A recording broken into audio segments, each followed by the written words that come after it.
ବର୍ଷା ଭରା ଗୋटे ସନ୍ଧ୍ୟା।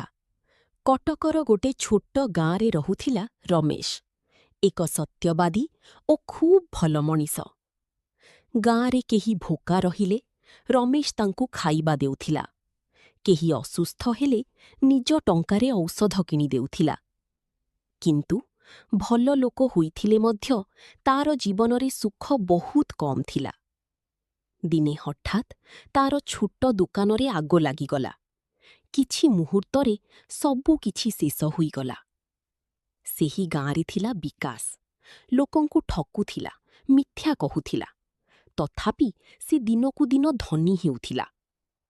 ରମେଶ ଭଗବାନଙ୍କୁ ପଚାରିଲା, ମୁଁ କାହାର କଷ୍ଟ କରିନି, ତାହେଲେ ମୋ ସହିତ ଏତେ ଖରାପ କାହିଁକି ହେଉଛି?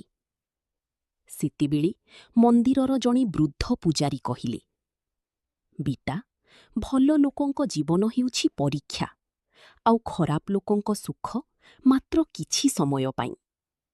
କର୍ମର ଫଳ ଦିନେ ନା ଦିନେ ମିଳିବା ନିଶ୍ଚିତ। କିଛି ମାସ ପରେ ବିକାଶ ଠକେଇ କରି ପୋଲିସ ହାତରେ ଧରା ପଡ଼ିଲା। ଆଉ ରମେଶଙ୍କ ସତ୍ୟତା ଦେଖି ଗାଁର ଲୋକମାନେ ମିଶି ତାଙ୍କ ପାଇଁ ନୂଆ ଦୋକାନ ଖୋଲିଦେଲେ। ସେଦିନ ରମେଶ ଆକାଶକୁ ଚାହିଁ ହସି କହିଲା, ଭଗବାନ ଦେରି କରନ୍ତି, କିନ୍ତୁ ଅନ୍ୟାୟ କରନ୍ତି ନାହିଁ। ନମସ୍କାର।